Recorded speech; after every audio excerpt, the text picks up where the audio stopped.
Hello there and welcome to ADcraft. Today we're going to be taking a journey through the 5 best and 5 worst things in the new 1.19 Wild update in Minecraft. So strap in as we take a trip through all the things that they got right and all the things they got maybe not so right in my opinion in the new update.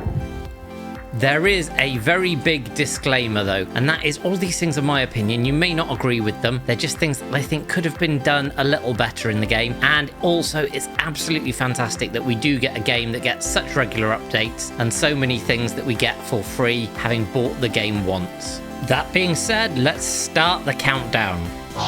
The 5th best thing added to the game is the new ability for us to now waterlog all of the different leaf types. This is absolutely fantastic news for builders who've been able to use these blocks for decoration for such a long time, but as soon as you start decorating anywhere near the water previously, then they would just look absolutely awful because you'd be able to see a big air block inside. Now you've got these, you can have some really interesting decorations, and you can do things like add yourself in some fantastic waterfalls going on around the area as well, with the leaves being involved and the water going through. So this is going to be an absolutely brilliant change for builders.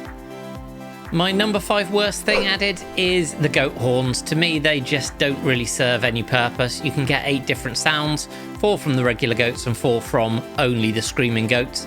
The regular ones you can also get a chance of finding in a pillager outpost. But yeah, all you do is you blow into them, they make a different sound. If you're in a single player world, it's just something that you would probably never use more than once. So the novelty even on a multiplayer server is probably going to wear off. So definitely a number 5 worst thing from me. The boat with a chest comes in at a solid number 4 for me for the best things. This is going to be a game changer early on when you need to move your resources from point A to point B, which is an absolute nightmare until you've got yourself an elytra and some shulker boxes. They come in all of the different wood types, so they look good and they'll be quite good as some decoration as well. And then later on in the game you can use them to split items, and they work like a chest minecart by being able to pick things up from a hopper or drop things off. So yeah, definitely for me these are a big addition to the game.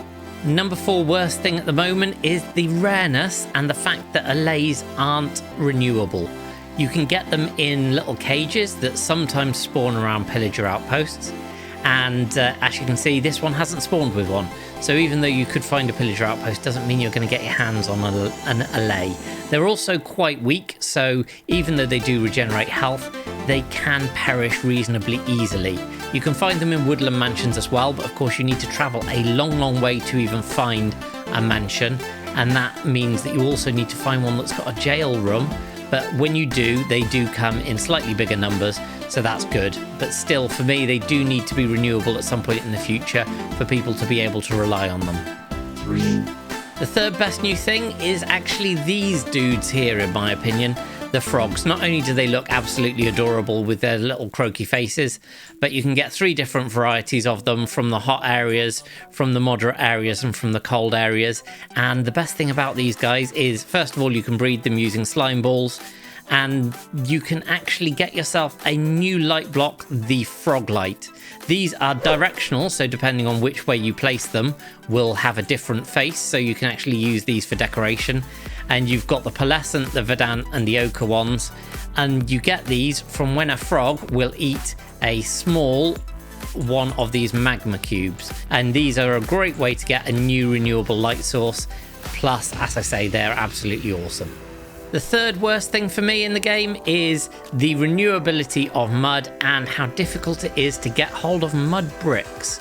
Now, you can mine these from the mangrove swamps, but these mangrove swamps are going to be quite rare anyway, and this is going to be a finite resource. So when you're building, you need quite a lot of blocks, and having something renewable is important that you can get hold of in relatively large quantities. The problem is actually turning something into this is a nightmare. First of all, you need to get yourself one of the dirt types. Then you can add a bottle of water to it, and it turns it into the mud. So first of all, that's your first problem, getting hold of the bottles, and the bottles of water don't actually stack. You can then mine up your mud, so you've got to mine that up, take it to a crafting bench, put it in and combine it with wheat. So you've got to then have a source of wheat to actually get hold of this. That gives you then packed mud, and then you've got to craft up your packed mud just to get your mud bricks. Now that is so many stages just to get a single stack of mud bricks that if you need many stacks to build something quite large, it's going to be a complete nightmare to get hold of.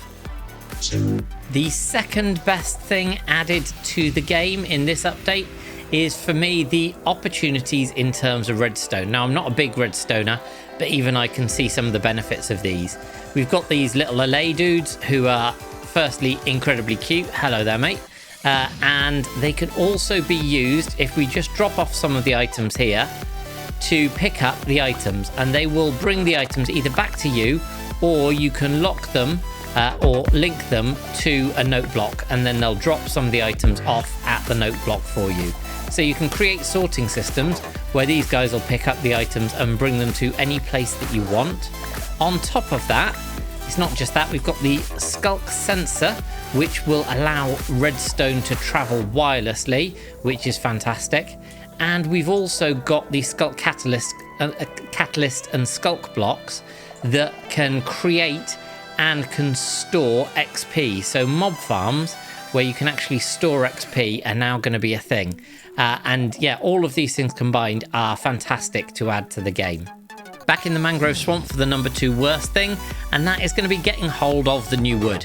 It's an absolute beautiful block, and I'll be talking about it in a minute, but it comes in these trees which, first of all, they're a really irregular shape. Some of them don't actually have much wood in there, so you don't get much wood from each of the trees in certain cases, and actually getting to the wood to even chop it down is really quite difficult. So there's that. Then there's the fact that creating these as a renewable source isn't as easy as getting the other tree types, where you can break the leaves and you get yourselves the saplings. For these, they have propagules, and to get a propagule you need to bone meal the bottom of a leaf block, and then it gives you the first stage, and this goes through 4 growth stages before you can actually harvest that to be able to plant it. So as you can see, that's just grown up to its maximum stage, and only at that point can you then plant these like a sapling. And even then, when they grow, they're going to grow into this weird shape. So farming these en masse, creating tree farms for these, is going to be a real pain. And it's going to be one of the hardest things in the game to actually get hold of this in large quantities if you want to build with it. As a builder, the best thing has to be the new blocks. So we've got the frog lights that we talked about before, we've got the sculk that can be used for building, but we've got the full range here of the new mangrove wood, including all of the extra blocks. You've got things like a really, really nice new door and a really nice new trapdoor shape as well. And the colour of these is just so nice. Where we had the crimson, which wasn't really red, it was just a bit too pinky for most people's liking. This fills in that gap that we never had before. So we've really got a nice red shade of block now that we can use. On top of that, we've got the roots that can be used. So this root can also be waterlogged as well. And we've got then the mud and the packed mud and these mud bricks.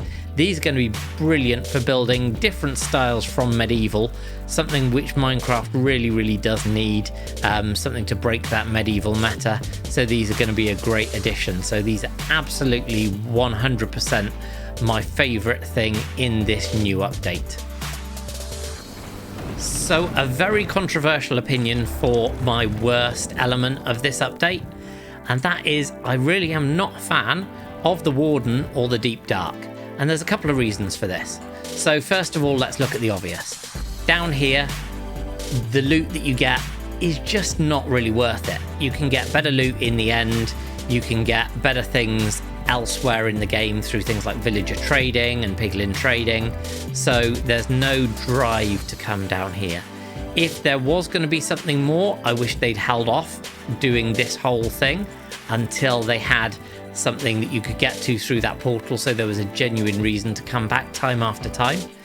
So first of all, there's no reason to come here, but the real thing that makes this my least favorite element, and the bit that I think is the worst in this update, is the way that it's been implemented.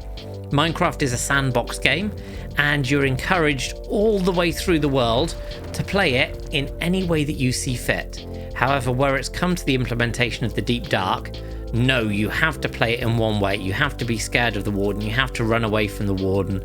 even if you find a way that you can beat the Warden, we're going to patch it out. We're going to put an attack in that means he can shoot through walls and it's hit scan, so it will automatically hit you and you can't hide from him because he can sniff you out. Just, for me, it saps all of the potential fun of coming down here. Like the inventive ways that you can actually beat him. It's like, what's the point? You come down here, you're most likely to get wrecked. If you've got a hardcore world, you're definitely not going to want to risk it. You might want to risk it once just for the laugh, but actually, is it really worth it to lose everything?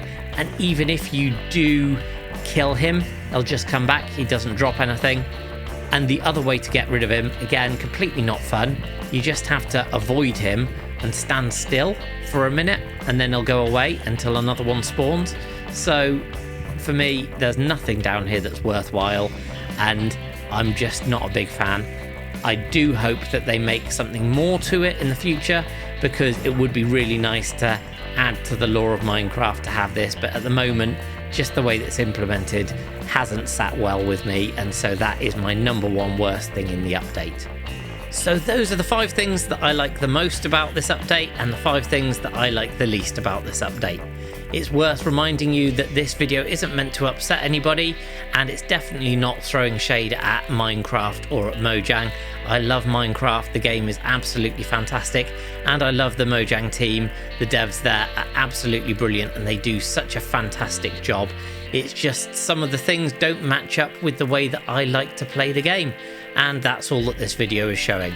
Now, they may not line up with the way that you like to play the game either, so let me know in the comments what you love about this update and the things that you're not so keen on in this update. I'd love to hear those, and make sure that you hit that subscribe button, hit that like button, and I'll see you all next time on ADcraft.